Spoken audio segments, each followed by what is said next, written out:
Recorremos el país en las voces de todas las radios universitarias. Aulas Argentinas, una red federal de comunicación.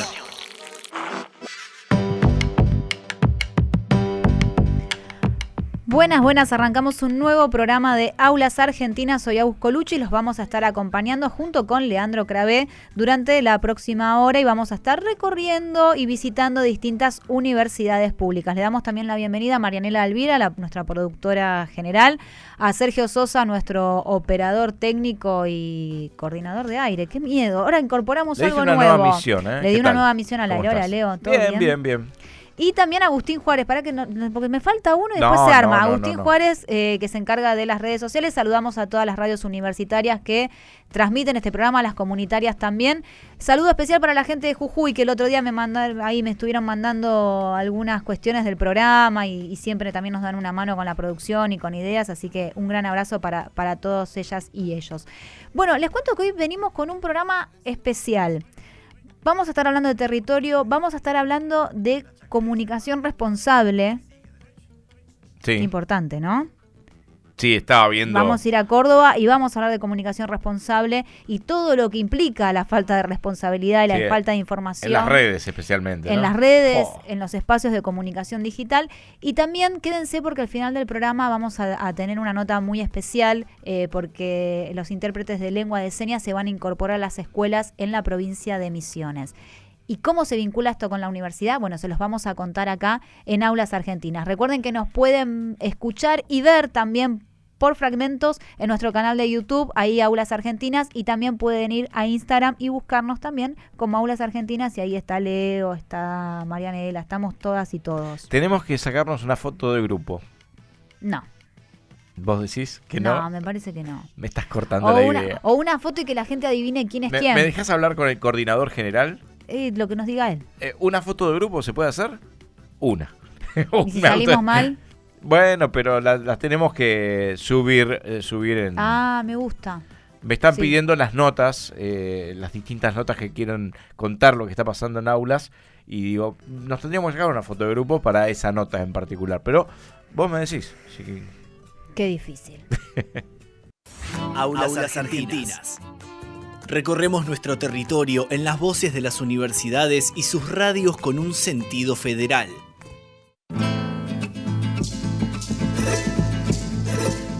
Arrancamos la primera entrevista de Aulas Argentinas y tenemos una visita muy especial. Creo que ya estuvo en nuestro programa. Lo vamos a recibir a Juan Pablo Itois. Él es el secretario de Extensión Universitaria de la UNOVA, la Universidad Nacional del Noroeste de la provincia de Buenos Aires, y también el coordinador ejecutivo de RexUni, la red que nuclea a todas las áreas de extensión de las universidades nacionales. Hola Juan, ¿cómo estás? Agustina y Leandro te saludamos. ¿Qué tal? Buen día, ¿cómo andan? Gracias por la invitación. Bueno, bienvenido al programa y queríamos, justamente charlar un poco sobre esto que tiene que ver con la extensión. Hay muchas cosas que tenemos naturalizadas dentro de la vida universitaria y que tienen un rol muy importante porque atraviesan a toda la universidad, vinculan con la comunidad, pero a veces no lo ponemos tanto en palabras. Contanos un poco, si tuviéramos que resumir, cuál es la misión de la extensión universitaria y su importancia para la universidad pública. Mirá, yo te diría que la importancia es determinante por el rol institucional que cumplen las universidades nacionales, las universidades públicas en nuestro país, que es mucho más que formar profesionales. Te diría que el objetivo que tiene toda institución educativa de gestión pública es la formación de personas de una manera integral, a partir del intercambio del conocimiento, de poder brindarle herramientas que le den a esa persona una visión crítica respecto de su sociedad y que le permitan tomar determinaciones en base a lo que pretende o lo que desea llevar adelante en su vida, tanto laboral, profesional, como también en su participación en el marco de un conjunto de personas que hacen a una comunidad o que hacen a una sociedad. Cuando nosotros nos miramos desde dentro del sistema universitario, lo podríamos generalizar diciendo todo aquello que no pasa en un aula o en un laboratorio es extensión universitaria.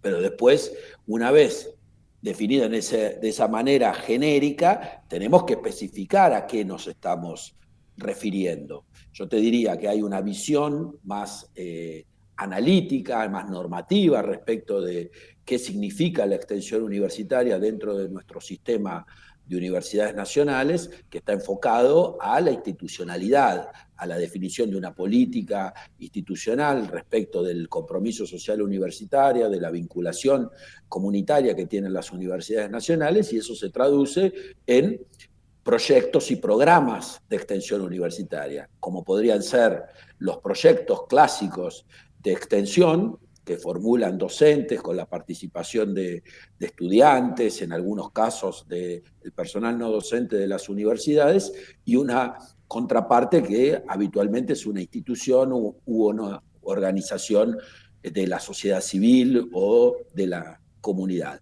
Y por otro lado tenemos una dimensión, te diría, más empírica respecto del funcionamiento de la extensión, que ahí te abre un abanico de posibilidades donde acciones, actividades, vinculaciones sociocomunitarias pueden darse en el marco de una fisonomía universitaria a partir de la extensión, como por ejemplo puede ser una práctica deportiva, por ejemplo, dirigida hacia los estudiantes, hacia la comunidad universitaria, pero también podría ser a partir de una articulación con un municipio, por ponerle un ejemplo, para llevar adelante alguna actividad de ese estilo en ese territorio. Así que la diversidad es enorme, la posibilidad de interactuar y de tomar definiciones a partir de esa interacción le da un bagaje de alternativas, de posibilidades a la extensión universitaria que no se limita exclusivamente a lo típico o lo característico de la universidad o como mucha gente entiende que es la universidad. De hecho, nosotros lo que propiciamos desde la Red Nacional de Extensión Universitaria es que más allá de las particularidades, como te decía, de esas especificidades respecto de la función de la extensión, no nos condicionemos, no nos limitemos solamente en una definición. Me parece que la riqueza que tiene nuestro sistema universitario desde el punto de vista de la extensión es la diversidad. Cuanto más diverso es el sistema, diferentes definiciones podemos encontrar de qué significa la extensión universitaria, y eso está atado con lo que representa la institución educativa en el medio. Juan Pablo, ¿qué tal? Leandro Clave te saluda. ¿Qué tal? ¿Cómo estás? Pensaba todo lo contrario, digo, ¿qué pasa si la universidad no se relaciona, no se vincula con el afuera, se transforma en un gueto, ¿no? Es como que no tiene un objeto para estudiar, para comunicarse, para expandirse, ¿no? Sí, por supuesto. De hecho, volveríamos a la universidad enciclopedista de la Edad Media, el modelo de Bolonia, por ponerte un ejemplo, que eso fue transformándose, logrando cierto margen de maniobra y de apertura en cuanto a la visión clásica de la función de la universidad, reservada solo para una pequeña porción de personas de una comunidad, por distintas razones, ya sea por privilegios de origen, económicos, sociales o políticos, que eso limitaba el acceso a la educación. Nosotros en nuestro país entendemos a la función de la universidad con un sentido social, donde más allá, como te decía al inicio, de enseñar e investigar, lo que hacemos es trasladarnos de alguna manera en un intercambio de saberes con esa comunidad de la cual somos parte del medio. Partiendo de una premisa que para mí es fundamental siempre resaltar. El conjunto de la sociedad es la que hace el esfuerzo para sostener el sistema público de las universidades, pero son muy pocas las personas de esa sociedad que acceden a la educación superior. Y la educación superior no puede quedarse condicionada o limitada a esa pequeña porción de la comunidad, sino que tiene que hacer el esfuerzo de vincularse, de relacionarse, de interactuar, de generar espacios de intercambio que promuevan la actividad universitaria. Y esa es una tarea específica de la extensión universitaria. Si nos remontamos en la historia, nos vamos a encontrar que los primeros indicios de lo que nosotros hoy llamamos extensión universitaria los encontramos en las universidades inglesas del oeste de Inglaterra en la época de la Revolución Industrial, principalmente en las ciudades como Manchester, como Liverpool o como Birmingham, donde la universidad salió del claustro, como vos decías, para vincularse con el sector productivo, por una sencilla razón. Los burgueses, dueños de los medios de producción, necesitaban que esos empleados proletarios, siguiendo con el léxico marxista, se capacitaran para poder adecuarse a las necesidades del avance tecnológico. Y ahí tenemos la primera interacción que se define como extensión universitaria. Desde ya que nosotros tenemos una concepción más amplia, no solo partiendo de esa interacción, porque la asociamos al compromiso social universitario expresado en el Manifiesto Liminar y en la reforma universitaria del 18 en Córdoba. Juan Pablo, ¿y para qué hay que trabajar en red? ¿Qué puede aportarle el trabajo en red entre las universidades del sistema universitario? Mirá, yo te diría que en primer lugar salir de la cómoda posición de creer que el conocimiento está solo dentro de la universidad. Me parece que es fundamental entender, comprender y analizar las distintas realidades que se viven en nuestro territorio. Puede ser una ciudad, una provincia, una región o un país.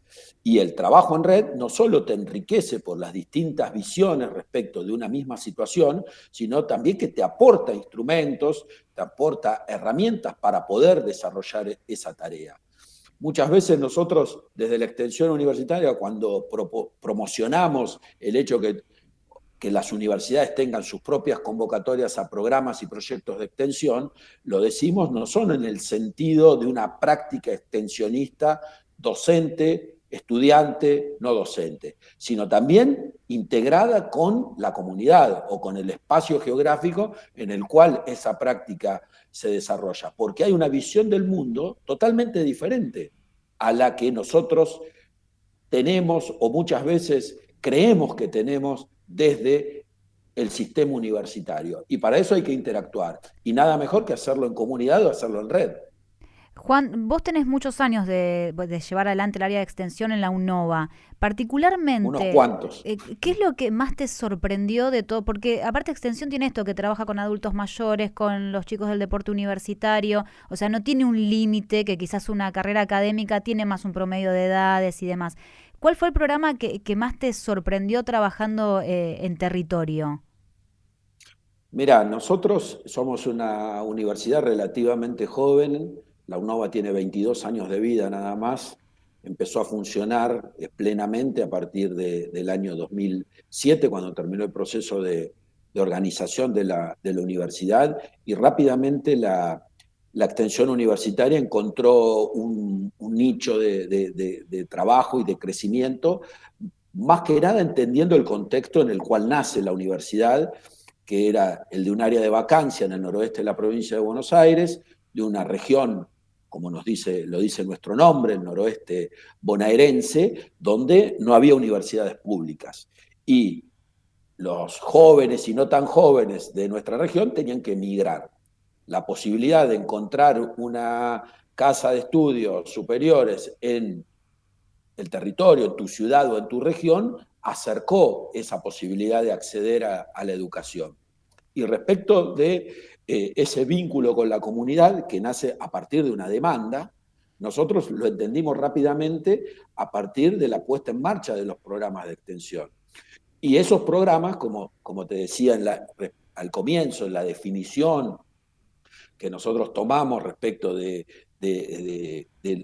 estas dimensiones, tanto normativas o analíticas o empíricas de la extensión, lo desarrollamos teniendo en cuenta todos aquellos que estaban dispuestos a interactuar con la universidad. Por eso tenemos desde el programa La Universidad en los Barrios, donde trabajamos con chicos del nivel inicial, en asistencia de apoyo escolar, en sociedades de fomento de barrios vulnerables o de la periferia de las ciudades de Junín y de Pergamino, que es donde están las dos sedes de la universidad, hasta los adultos mayores, como vos mencionabas. Y el caso de los adultos mayores es emblemático en nuestra ciudad, y ahí voy más en concreto a la respuesta, ya que este año, en junio, cumplió 20 años el programa, el programa de adultos mayores en la UNOVA empezó a desarrollarse antes de la puesta en marcha de las carreras, para que tengas una idea.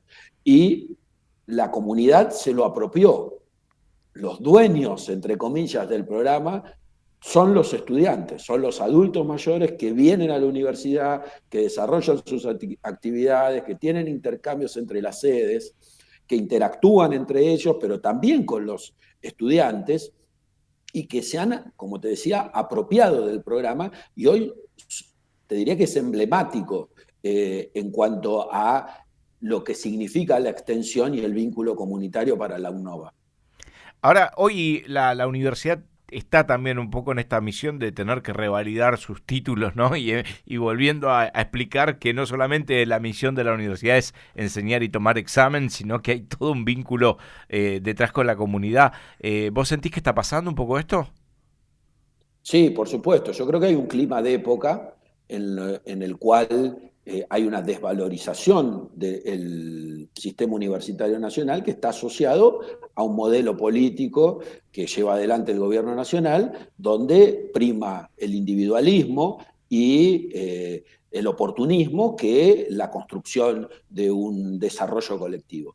Y en ese sentido, eso impacta sobre el significado que tienen las universidades nacionales en nuestro país, porque no son universidades de reciente creación, sino que hay un bagaje de alternativas dentro del sistema universitario nacional, donde podemos dar cuenta de distintas realidades. Tenemos universidades decanas, como la Universidad Nacional de Córdoba, universidades ranqueadas internacionalmente, como la UBA, de acuerdo a los últimos índices que se dieron a conocer, y universidades nuevas como puede ser la UNOVA o la recientemente creada de la Universidad de Río Tercero o de las Madres de Plaza de Mayo.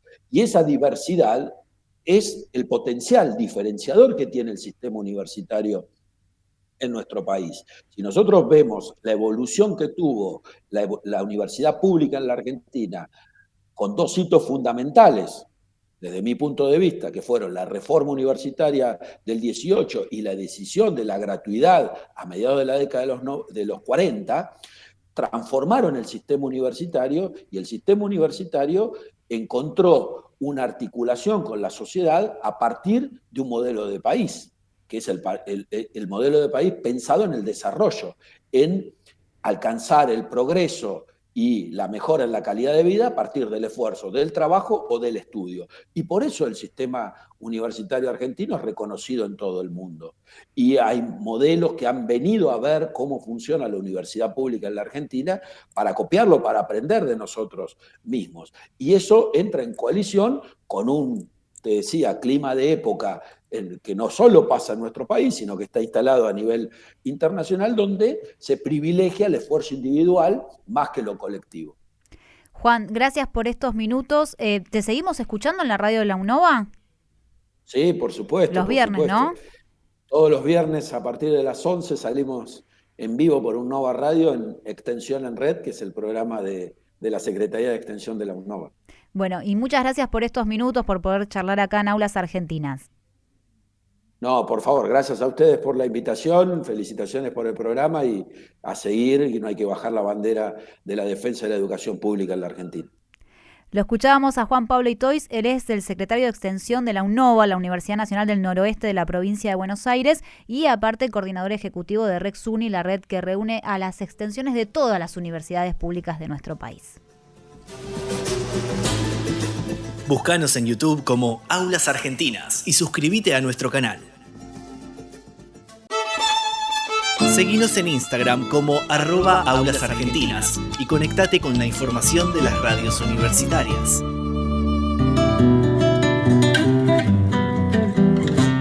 Arrancamos un nuevo bloque de Aulas Argentinas. Recuerden que nos pueden buscar en Instagram como Aulas Argentinas y en YouTube también. Sencillo, simple. Aulas Argentinas, y ahí nos encuentran en todos lados.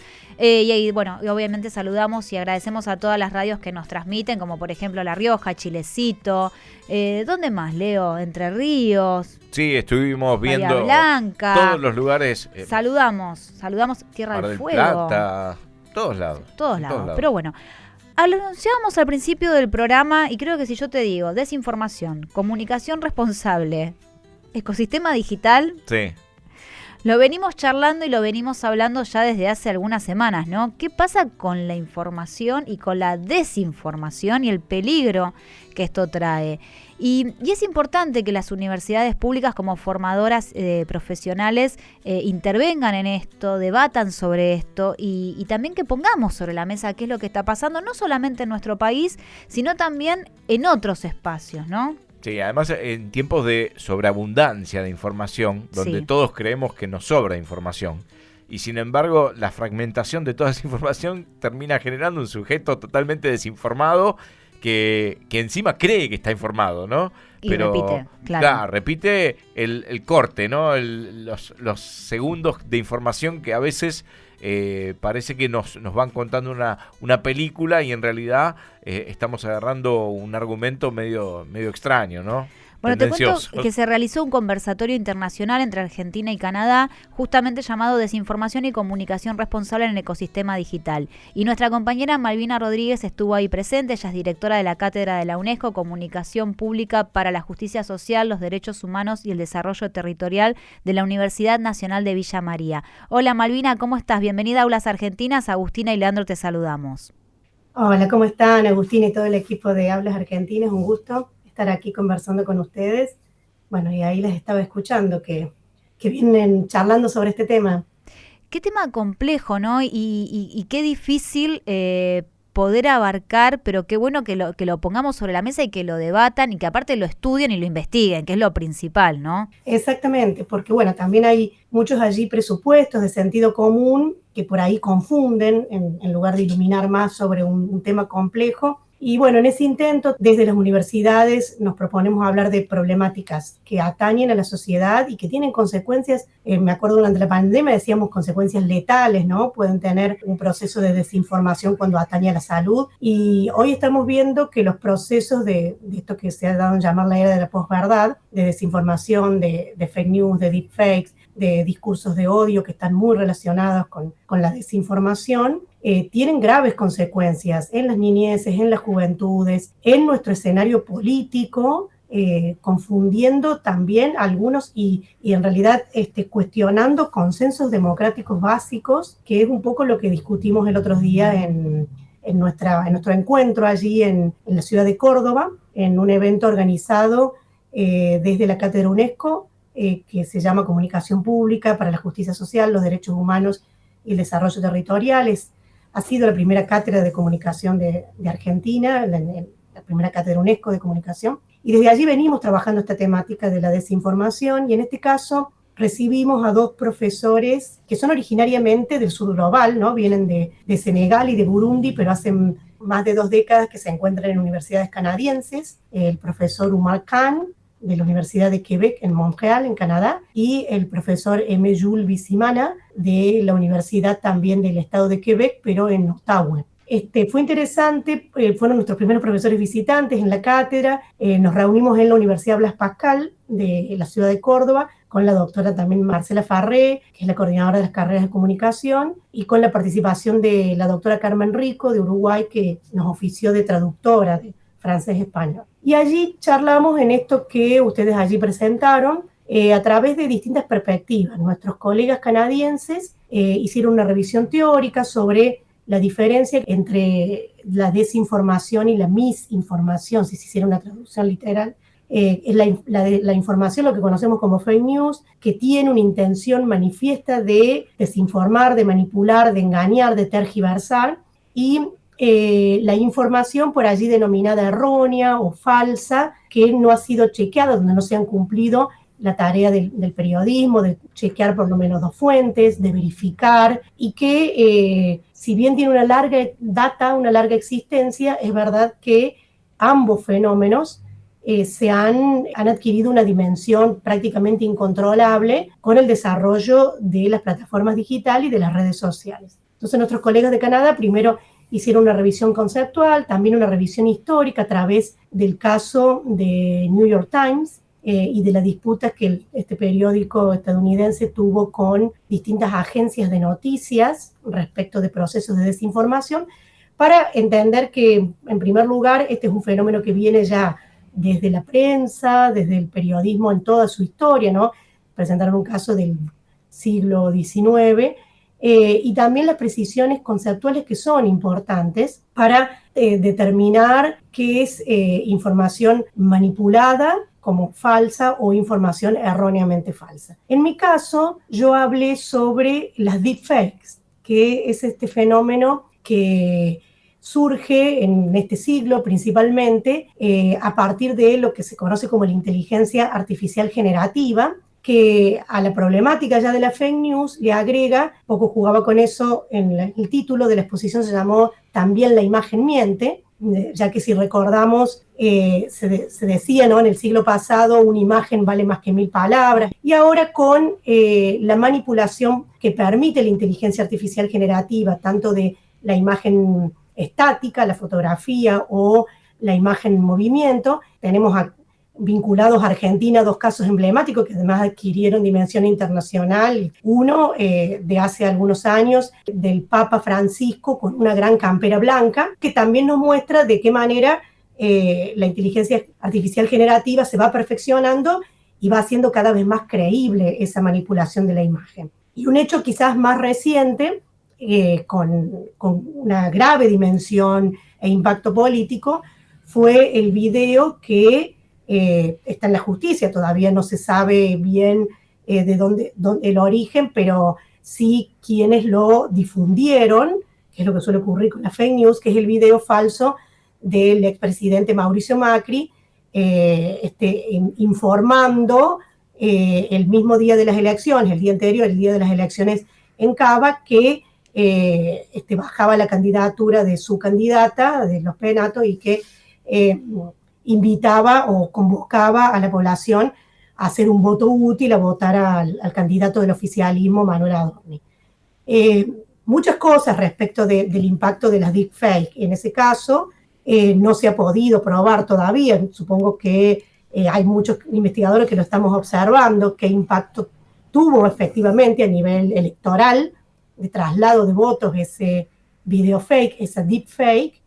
Se llaman así porque es una combinación entre el deep learning, que es la evolución del llamado aprendizaje profundo, es el aprendizaje automático que hacen los dispositivos de inteligencia artificial, las aplicaciones como el ChatGPT, y que por eso nos pueden vertir información o datos cada vez más precisos, con la posibilidad de producir noticias falsas, que es lo que ya conocíamos con fake news. Y también el tema de que, bueno, está en la justicia, pero eso también lo hablamos en la presentación, hicimos un relevamiento de la legislación en distintos países, contrariamente a veces a lo que se cree o se difunde, es en Estados Unidos donde se han dado más regulaciones respecto de las deepfakes. Y como está ocurriendo en varias regiones del mundo, como también en el Reino Unido, es a partir de los casos como como el que podríamos decir en Argentina, el del video fake de Macri que difundieron los trolls libertarios, a partir de sentencias judiciales, o sea, el post facto, diríamos. Una vez ocurrido el hecho, alguien denuncia, o un juez o un fiscal toma la temática de oficio, se expide en relación a esto y a partir de allí se empiezan a pensar regulaciones. Este es un poco el camino que se está tomando en países más con gobiernos más liberales o neoliberales, en regiones donde, independientemente de la orientación política de los gobiernos, pero prima una política en relación a industrias culturales, a comunicación pública, medios de comunicación más proteccionista, podríamos decir, como es la Unión Europea, que ya viene discutiendo la dimensión ética, la dimensión jurídica de las fake news, ahora también de las deepfakes. Allí es una región donde se está pensando más de manera preventiva, ¿no? Y muy asociado a lo que plantean organizaciones internacionales, como por ejemplo la UNESCO, que hace unos años publicó unas recomendaciones éticas sobre el uso de la inteligencia artificial, por ejemplo, indicando precisamente que no se puede manipular sin autorización la voz o la imagen de las personas.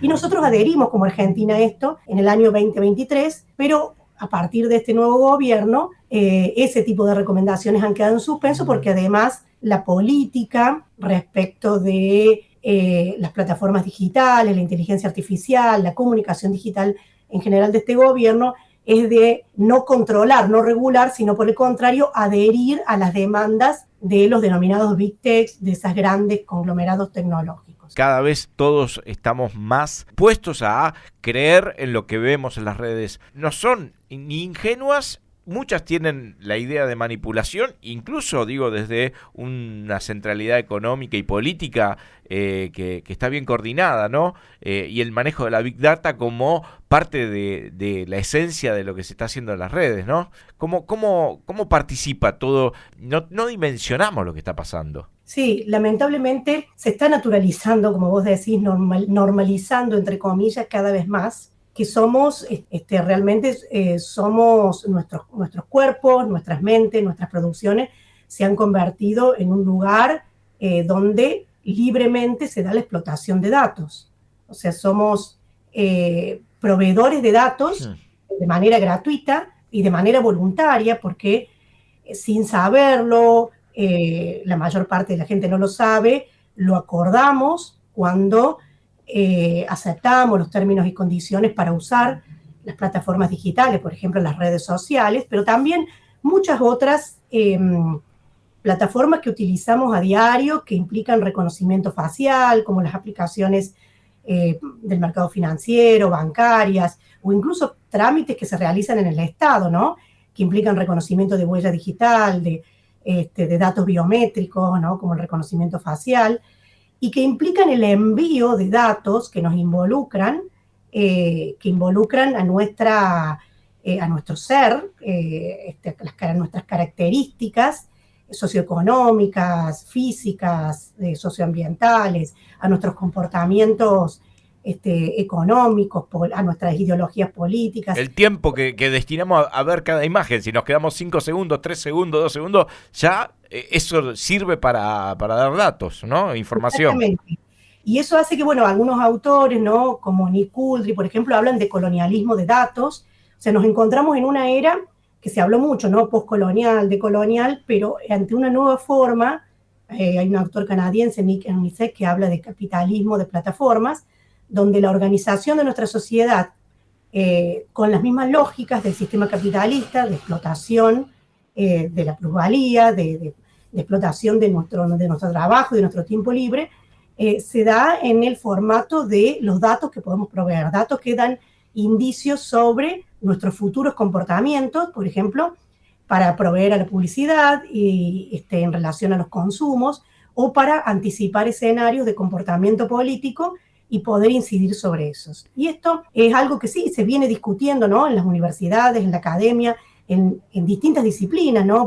Pero donde la población también en regiones como la nuestra, en países como el nuestro, también con otras urgencias, ¿no? Como llegar a fin de mes, cómo resolver cuestiones básicas, no están tampoco dimensionando esto, y porque también ya tenemos un gran porcentaje de la población de nativos digitales. Entonces, la naturalización de que eso implica enviar datos y que esos datos van a ser utilizados es mayor todavía. Sí, no, te agradecemos. La verdad que el tema es para debatir. Te agradecemos por estos minutos, por toda la información, por todo el trabajo que tenemos por delante. Y antes de despedirte, ¿qué desafío crees? ¿Qué pasa con las aulas, ¿no? ¿Cómo esto se lleva a las carreras de comunicación y de periodismo? Porque ahí pasa todo tan rápido. ¿Cómo ves vos, según tu mirada, el desafío que tienen las carreras de comunicación y carreras afines en cuanto a este tema? Yo creo que algo fundamental para hoy las carreras de comunicación y periodismo es potenciar esto que yo decía de la interdisciplinariedad y la multidisciplinariedad. O sea, tenemos que pensar los nuevos planes de estudios de comunicación y de periodismo con amplia flexibilidad. Yo creo que un modelo pedagógico, didáctico hoy en las ciencias de la información, de la comunicación y del periodismo tiene que pensarse necesariamente junto a esas disciplinas. Entonces es fundamental que que formemos profesionales en el campo de la informática, de la comunicación, de la ciencia de datos, de las ciencias sociales en general, que tengan una conciencia crítica sobre el impacto que esto tiene en la humanidad, el impacto ambiental, el impacto político, el impacto económico, y eso me parece nos demanda hoy trabajar de una manera mucho más multidisciplinaria e interdisciplinaria que lo que venimos teniendo en nuestras universidades. Malvina, muchas gracias por estos minutos. Seguramente vamos a seguir charlando a lo largo del año, pero bueno, gracias por todo esto que pudimos escuchar y compartir con vos. Gracias a ustedes y a total disposición, y un saludo grande a todo el equipo de Aulas Argentinas y obviamente a la audiencia. Bueno, gracias. La escuchábamos a Malvina Rodríguez, ella es directora de la Cátedra de la UNESCO, Comunicación Pública para la Justicia Social, los Derechos Humanos y el Desarrollo Territorial de la Universidad Nacional de Villa María. Qué tema interesante y qué desafío que tenemos por delante. ¿Estás lista para una carrera de ingeniería? Pero creo que el camino es ese, ¿eh? Hay que abrir la cabeza y informarse e investigar. Conoce todo lo que pasa en nuestras universidades nacionales. Conectate con Aulas Argentinas. Último bloque de Aulas Argentinas y estuvimos en Junín, en Pergamino, después nos fuimos a la Universidad Nacional de Villa María y ahora nos vamos a ir a la hermosísima provincia de Misiones porque el Consejo General de Educación de esa provincia aprobó que las intérpretes y los intérpretes de lengua de señas sean parte de los equipos escolares, de los equipos en los establecimientos educativos. Y para esto vamos a charlar con Lilia Rodríguez, ella es directora de la carrera de intérprete universitario en lengua de señas Argentina-Español y coordinadora del área de idiomas de toda la Facultad de Humanidades y Ciencias Sociales de la Universidad Nacional de Misiones. Y la verdad que es una noticia que nos pone muy felices desde Aulas Argentinas y queremos escuchar la opinión de los profesionales y cómo esto va a impactar. Hola Lilia, ¿cómo estás? Agustina y Leandro te saludamos desde Aulas Argentinas. Hola Agustina, ¿qué tal? Mucho gusto en conocerlos, gracias por el interés, sobre todo, de este avance, de este logro tan importante. Sí, y también difundir un poco la carrera, porque deben ser de las pocas universidades que tienen la carrera, por lo que tengo entendido, y es muy importante también que los chicos y chicas sepan que se puede estudiar y que la universidad pública está ahí. Sí. Lamentablemente es una de las pocas universidades que en este momento tiene la carrera en vigencia, esta es la segunda corte acá en esta ciudad y es la cuarta corte en la provincia de Misiones. Se inicia la primer corte en el 2018, acá en Posadas, en la Facultad de Humanidades, y después a través de las políticas de la facultad y de la universidad de ir a sedes, de ir al interior de la provincia, es que se dictó una corte completa en San Pedro, que queda a 260 kilómetros más o menos desde acá, y después se abrió en Garuapé, que ahora están transitando el último año de la carrera, ya están en tercero, y Garuapé queda a 150 kilómetros más o menos desde Posadas. Lilia, ¿y por qué es importante, que nos imaginamos por qué, pero queremos que lo cuentes vos, esta presencia y esta inclusión dentro de los establecimientos educativos? Bueno, por ahí nuestro anhelo en primera instancia era que los intérpretes pasen a formar parte de los equipos docentes, no de los equipos multidisciplinarios. Claro. Pero en este momento la posibilidad que existe es incorporarlos a los equipos interdisciplinarios. El acceso de los sordos a las escuelas secundarias sin intérprete es casi nulo. Entonces, nos parece que de alguna manera tenemos que empezar a visibilizar esta problemática que es tan grave, tan fuerte, y que tengan acceso. No importa la escuela secundaria donde decidan ir, como te decía antes, la provincia de Misiones, si bien se la ve pequeña en el mapa, pero es extensa, y que los sordos puedan acceder al nivel medio, comprendiendo todo lo que pasa en el aula, comprendiendo cada una de las materias, abordando el contenido de cada una de las materias, y sintiéndose parte de esos espacios académicos. nosotros tenemos la bendición, digo yo, de tener en este momento a 6 estudiantes sordos en la carrera de intérprete. Y cada una de las materias tiene intérpretes. O sea que ellos están avanzando exactamente igual que todos sus compañeros, ¿sí? Como los oyentes, los sordos también tienen algunas dificultades en cuanto a lo textual y demás, pero nos pasa con los oyentes también que hay que hacer tutorías y apoyo y charlas y demás. Pero estamos muy felices porque ellos están avanzando por la accesibilidad que permite la Facultad de Humanidades. Ahora, Lilia, ¿qué tal? Leandro Clave te saluda. Hola. Me genera, te escuchaba y te escucho también que que vas hablando más lento, y esto, digo, es parte también para que se pueda producir la comunicación, ¿no? Es una forma también que implementan para poder comunicar, y es interesante también comprenderlo, digo, en esta nota. Y yo pensaba, digo, ¿cómo es el trabajo que pueden implementar a partir de esta resolución del Consejo de Educación de Misiones? ¿Cómo lo llevan a la práctica? A partir de las primeras graduadas de acá de la sede Posadas, se crea una asociación de intérpretes.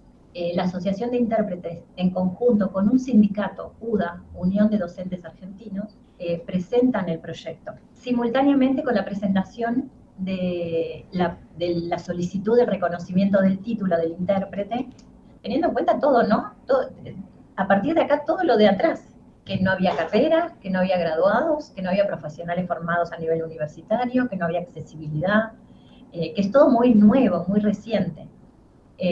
Entonces, bueno, trabajamos en conjunto con el Consejo General de Educación, con la rama de clasificación y disciplina, y entonces se abre, después de una ardua lucha, se abre esta posibilidad y se los incorpora a estos equipos interdisciplinarios. Ahora, ¿cuál es el trabajo que nos queda para adelante?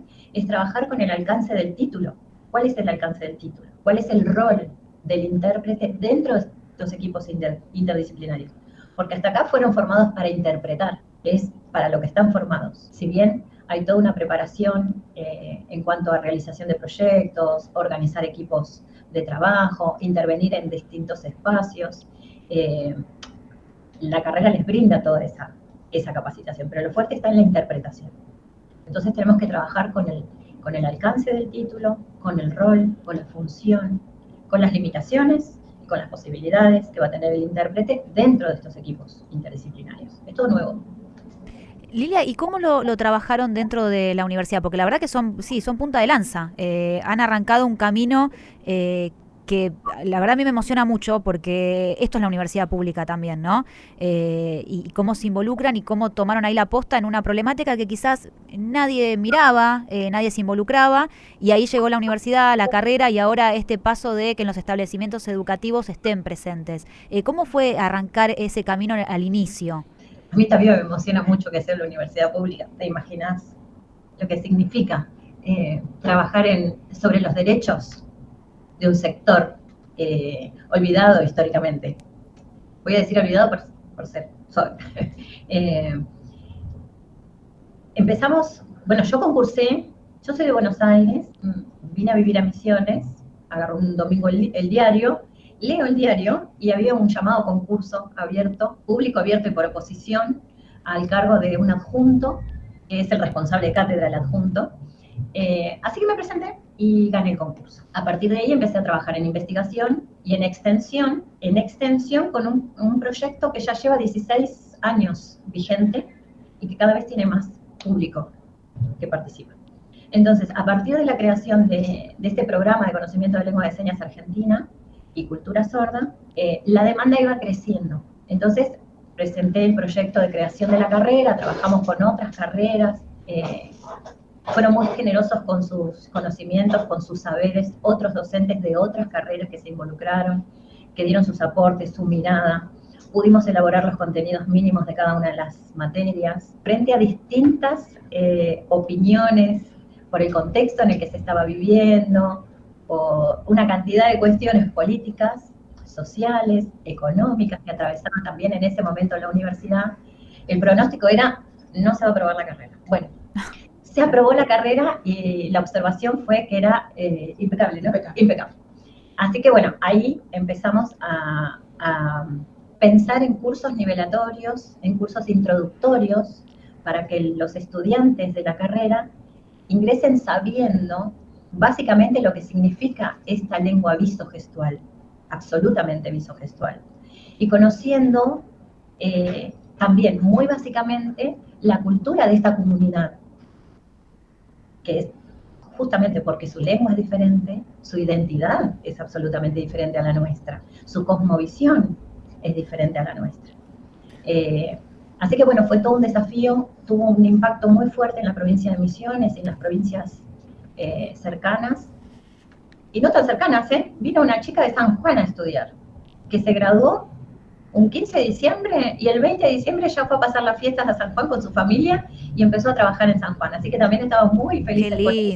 Qué lindo, porque eso es multiplicar en el país. Fue tremendo tenerla a Andrea acá con nosotros.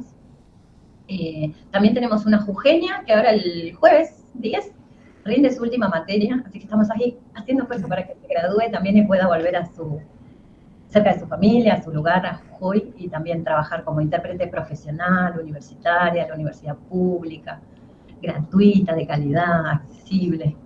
Eso te iba a preguntar, la oferta académica está solamente en esta universidad y esto que vos estás planteando, ¿no? Me imagino también muchas personas que ven que, bueno, quizás tengan que vivir en la provincia para ir a estudiar y ven como, bueno, un proyecto de vida, ¿no? Mira, bueno, de hecho hay una carrera en Mendoza, en la Universidad de Cuyo, en la UCuyo, en la Facultad de Educación Especial está la carrera. Sé que en Carlos Paz también, sé que en la UNER justamente se graduó Fabián, que es asesor de otras carreras, es asesor sordo, asesor en lengua de señas para la carrera de Educación Especial y para la carrera de enfermería de la UNAM. Pero además, él es estudiante de la carrera de intérprete en este momento. Y bueno, después tenemos otro compañero sordo, que es Martín Doy, que es graduado, es profesor de artes plásticas, ahora está terminando, de cerámica, no, de artes plásticas. Ahora está terminando la carrera de ceramista, también de la UNAM, de la Facultad de Artes, le faltan 4 materias para graduarse. Y también es estudiante de la carrera de intérprete y también es graduado de la UNER como instructor sordo en lengua de señas. Así que yo estoy re feliz con los sordos que trabajan en el equipo, sordos sumamente comprometidos con su lengua, con su cultura, con trabajar en función de otros sordos, de acercarlos a la universidad, de luchar por la incorporación de intérpretes en las escuelas secundarias, por lo que te comentaba antes. Bueno, es un placer enorme, me emociona muchísimo. Qué lindo. Bueno, Lilia, gracias por estos minutos. Veo que ahí estás acompañada, me parece, pero bueno, antes de despedirte... No me veo yo nada más, pero acá... Ahí está, porque le contamos a la gente que nosotros hacemos las notas por Meet, entonces yo veo que le van dando letra, le van apuntando, le acomodan la cámara, entonces estamos viendo. No, pero antes de despedirlas y despedirlos, primero agradecerte. Si bien como sociedad nos queda un larguísimo camino para recorrer, pero cada logro hay que celebrarlo y hay que contar lo que se hace en la universidad pública. Vos desde tu lugar, ¿qué mensaje le das a la gente que está escuchando este programa para que a veces es por desinformación, por desconocimiento? ¿Qué le dirías a la gente que está del otro lado escuchándonos? Es mi opinión y lo voy a decir desde la emoción y desde el orgullo que siento de estar trabajando en la universidad pública comprometida con esta problemática, ¿no? De accesibilidad comunicacional, básicamente. Por ahí, si vos me permitís, y puede ser Fabián el que deje el mensaje. Sí, por supuesto. Como sordo, como profesor en la universidad, como graduado de una universidad pública también comprometida con la causa, donde fueron sordos de todo el país a formarse, que me parece una propuesta sumamente importante. Entonces, por ahí dejarles el mensaje de Fabián. Yo no sé si lo ven a él, yo me cambio de lugar. A ver que se acerque Fabián. Si se acercan los vemos a los Bueno, dos. A ver, así. yo le doy, yo le hago la voz, ¿sí? Dale, perfecto. Mientras le contamos a la gente que Fabián Cardoso Hola. es estudiante, pero aparte de ser estudiante, es asesor de lengua de señas, es mediador lingüístico y también es graduado, bueno, justamente como nos decía Lili hace unos momentos, de la Universidad Nacional de Entre Ríos. Así que, bueno, Fabián, de currículum, escúchame. Cierran la nota ustedes. ¿Te parece, Lilia y Fabián? Dale, Fabián les va a decir lo que tenga ganas de decirle y invitar a las personas que se acercan por primera vez a esta temática, invitarlos a saborear la lengua de señas y la cultura sorda, que es tan maravillosa y que tanta falta hace en todos los espacios del quehacer humano, no solamente en la parte educativa. Pensemos en el área de salud, pensemos en las áreas jurídicas, pensemos en áreas recreativas, que intérpretes graduadas ya han intervenido en las carreras que se hacen acá en la provincia, de esas carreras que duran muchísimo tiempo, que se meten por todos lados, que no me sale ahora. Bueno, incluso ahí estuvieron interviniendo. En las fiestas nacionales intervinimos como intérpretes. Bueno, hay mucho por hacer, mucho por hacer, y es maravilloso todo lo que hay para hacer. Y tenerlo en la mano como posibilidad es fantástico, es muy, muy grande, muy grande. Bueno, a ver qué les dice Fabián. Bueno, ahora sí, me presento, les hablo. Gracias por la invitación. Mi seña personal es esta, yo soy sordo, trabajo dentro de la universidad. También trabajo en algunas escuelas. De a poquito voy a trabajar en otros espacios. Para mí es muy importante, estoy muy contento, porque justo la resolución se aprobó. Para mí fue un golazo poder incorporar a los intérpretes. También de a poquito vamos incorporándonos nosotros como instructores en distintas materias y en los equipos interdisciplinarios. Yo estoy muy contento. Por ejemplo, en la escuela secundaria, antes yo tenía que leer los labios, y eso era una barrera tremenda, muy difícil para mí. Antes podía leer los labios y no tenía casi nada de lengua de señas. Antes me encantaba ver a los intérpretes en la secundaria con claridad, también dentro de la universidad, porque leer los labios sin intérprete era terrible. Hoy, gracias a que hay intérpretes incorporados en la carrera de intérprete, puedo ver, puedo entender con claridad los proyectos, las materias, diferentes cosas. Para nosotros los sordos que estamos en la carrera es muy lindo verlos, estamos muy agradecidos a la universidad porque hay intérpretes.